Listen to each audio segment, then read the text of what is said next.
Acer, professor of international law at Ankara Yıldırım Beyazıt University.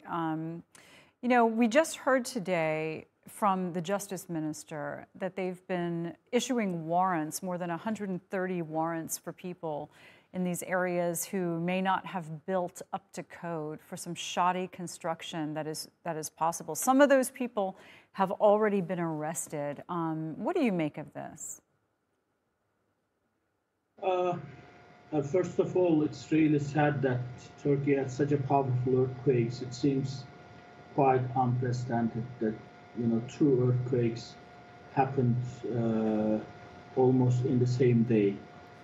So the devastation is quite high, and there are international rescue efforts as well to save the lives, and the time is running quite tight at the moment.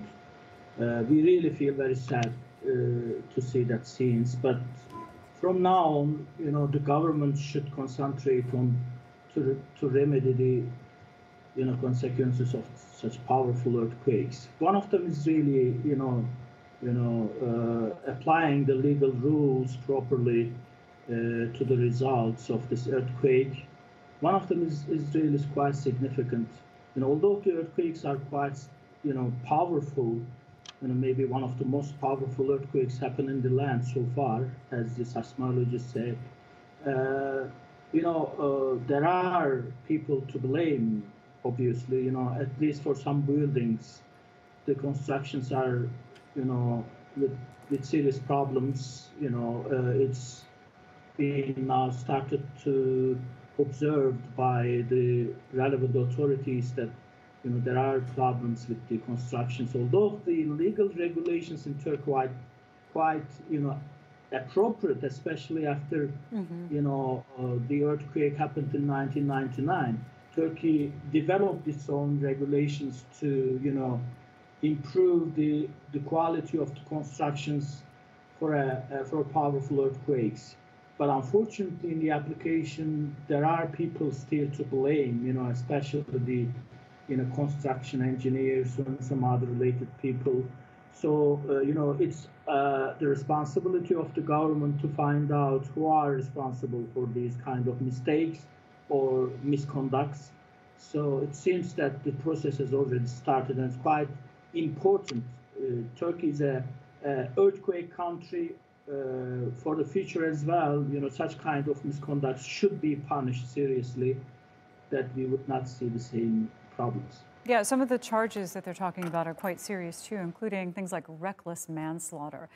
But when you have the evidence destroyed, when you have a pile of rubble that days ago was a building, how difficult is it going to be to prove that procedures weren't followed properly? Yeah, of course, it would be more difficult than there is no earthquake. So, the findings of the misconducts in the buildings is a bit more at the moment, more than the usual times.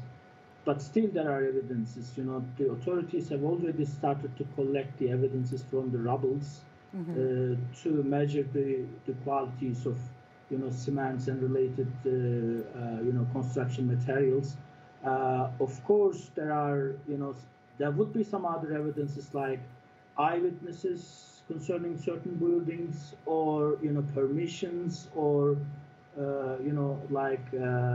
inspectionist reports, and I'm sure the prosecutors would collect all these evidences, try to find out who are responsible and what kind of misconducts happened in the construction of these buildings. Do you know if there's ever been a precedent of someone charged or convicted of reckless manslaughter for poor building construction?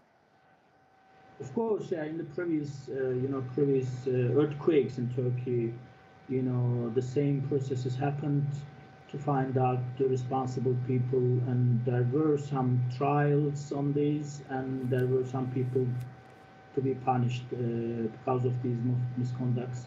And I'm sure in this time again, there would be even more trials, and maybe even much more people to be convicted, because the cities which were directly affected by the earthquakes are quite, you know, numerous in number. You know, it's about 10 major cities and towns which were directly affected, Yeah. and it seems like around 15,000 buildings have collapsed. So I'm sure there will be many more trials on these and many more people to be tried and punished.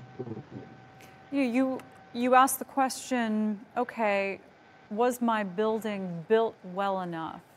Or you see somebody arrested and being charged with manslaughter for not building a building up to standard. The next question logically is, okay, if that's the case, why was that building allowed to be built?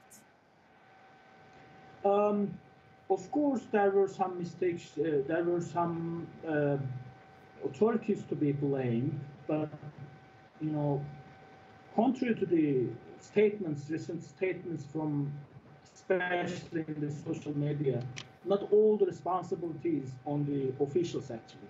As I said, there are proper regulations in Turkey concerning the constructions. It's up to the level of world standards, and I'm quite sure about that. But the problem is in the application.